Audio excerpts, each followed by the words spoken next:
to all the decisions. They have attacked. They are the most victim for this decision. Today, KAILASA stands, the Supreme Pontiff of Hinduism, stands for the revival of all these ancient, enlightened Hindu civilization nations. By this, however, this Hindu mystic media elements narrative states that KAILASA is a cult and is a fictional nation. By uttering this, it is fundamentally violating the fundamental rights of the 2 billion Hindu diasporas. By stating a nation fictions, it is removing their fundamental rights of the 2 billion Hindu diasporas. In fact, the CTA, the Criminal Tribes Act, is no more applied to individuals or communities. It is now being applied to the nation of KAILASA by calling it as a cult. Just because of the practice of Hinduism, just because of revival of Hinduism, just because we are the indigenous Hindus reviving the true glory of Sanatana Hindu Dharma, they call us a cult. Is this not shameful? Are they not ashamed? This is what is racism. This is what is xenophobia. None of which exist in Hinduism. How can racism exist in Hinduism? Let us see what this report has to tell about this. Shame on the anti-Hindu medias and shame on the yellow medias, because they never stood for the truths. They always been influenced by the deep state elements who fed them with all their money, political influence, and they have continuously attacked all the Hindus, Hindu gurus who stood for the Hinduism. So what is the main reason for the attacks of the Supreme Pontiff of Hinduism? Because he stood for Hinduism. He stood for reviving a sovereign Hindu nation. Now let us understand what was lost and how much was lost. We see the destruction. Let me read the report for you. The Hindu Holocaust has, for the last 2000 years, gone through a massive destruction, resulting in loss of 56 Hindu nations that spanned over 6 million kilometers square of Asia. This resulted in the loss of more than 500 million lives. More than 4 million Hindus were enslaved. More than 160 million Hindus were starved to death. Thousands of temples were destroyed, and more than million Hindu educational institutions were destroyed. Libraries were burned down.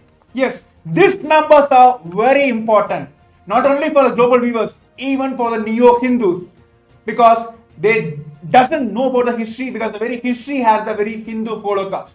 Today, whatever the history you know about Hinduism, it is fabricated by the British colonizers and this anti-Hindu medias.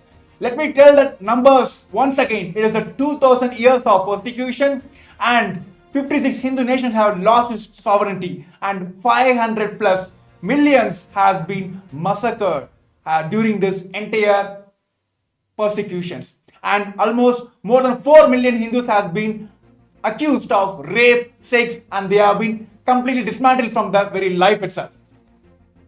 But understand, all these things never happened in Hindu nations. The reason is there was no casteism, there was no xenophobia, there was no racial discrimination. How can there be any racial discrimination or casteism in Hinduism when we believe the glorious principles of Hinduism? Now let us see directly from the report what it has.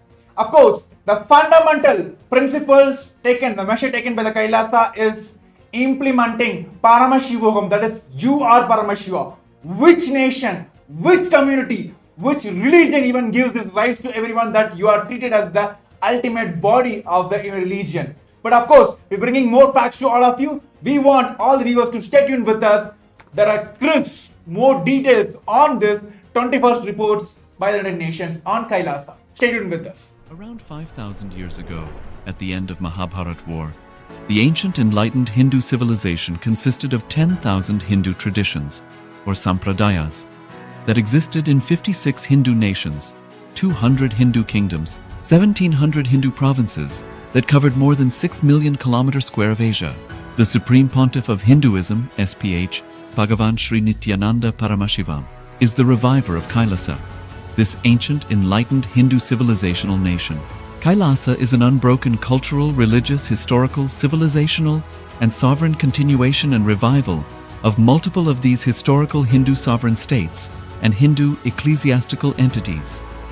The unbroken continuity of these ancient Hindu nations through KAILASA results in the legal recognition of KAILASA as per the international customary law, particularly the doctrine of continuity. The international law, the doctrine of continuity, implies that upheavals and revolutions within a country, changes in government, territorial adjustments, measures taken during military occupation, or other internal transformations do not negate the existence of the country, do not affect the legal personality and international obligations of the country or state. The Vienna Convention on Succession of States in respect of treaties, 1978, addresses these principles of the doctrine of continuity as it outlines international law during situation of state succession or continuation. International law recognizes a state's legal personality by recognizing its identity. This perspective extends even during the period when the given state or country is annexed or occupied by a foreign power. Even in such cases, the legal personality of the state is considered to persist, enabling its subsequent re-establishment. Historical examples dating back to the 18th century include cases like Portugal and Genoa that were re-established after the Vienna Congress of 1815. More recent examples include countries such as Poland, Ethiopia, Czechoslovakia, Albania, and Austria that were re-established after World War II. Even when a nation is deprived of its territory, the nation continues to exist. Its sovereignty and international legal personality continues to persist. The Dalai Lama, as the spiritual and temporal leader of Tibet, exemplifies this principle. In 1959, the Dalai Lama was exiled and forced to flee.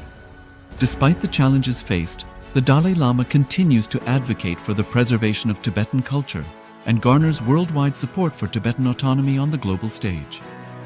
Similarly, from 1309 to 1376, the Pope of Catholicism had been in exile in Avignon. Despite this, he was recognized as the head of state as well as head of the church and given full privileges of the position after their return to Rome. Even in 1861, much of the papal territories had been lost, leaving the Pope with no sovereign territory. The last segment we have spoken about the six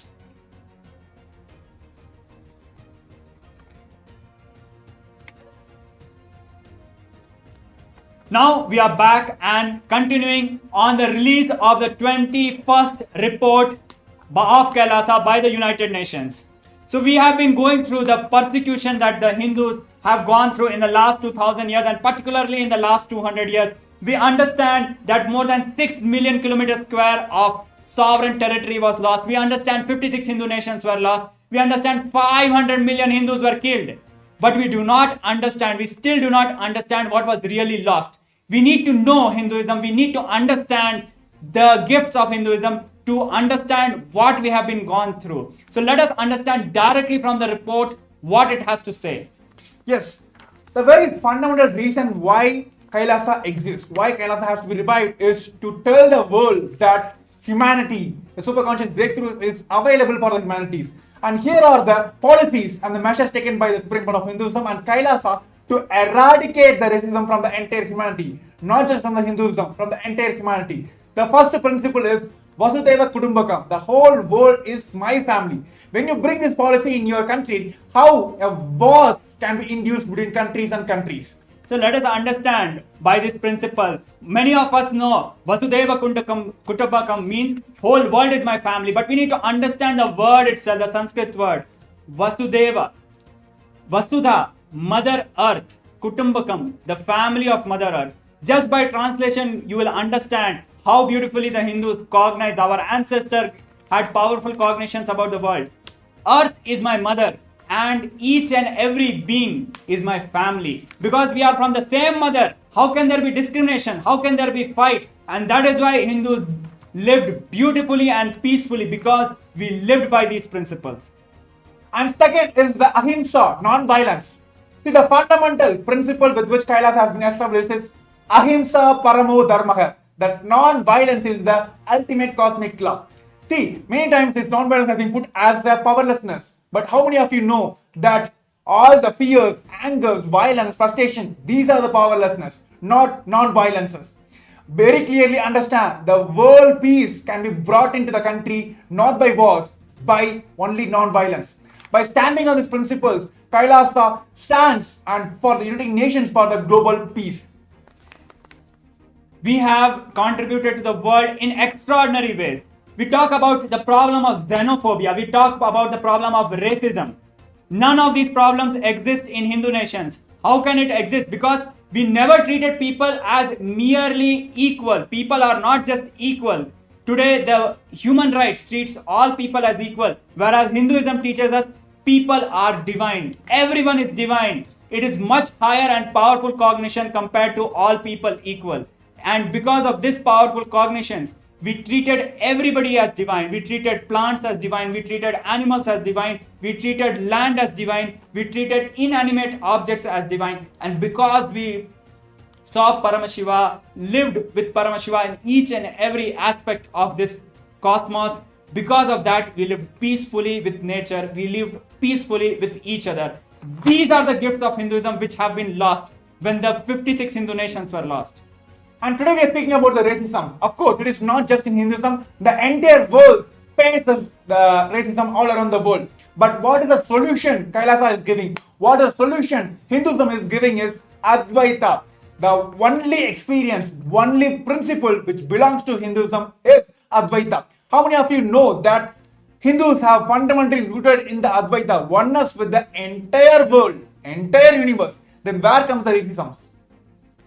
And when we understand the destruction by the caste system, it might look superficial. But when we look at this reality, it is not just the territory was lost. It is not just the community was lost. It is not just the unity was lost. It is not just the principles were lost. It is not just the quality of life was lost. The entire ecosystem which beautifully lived, beautifully and happily lived and contributed to the entire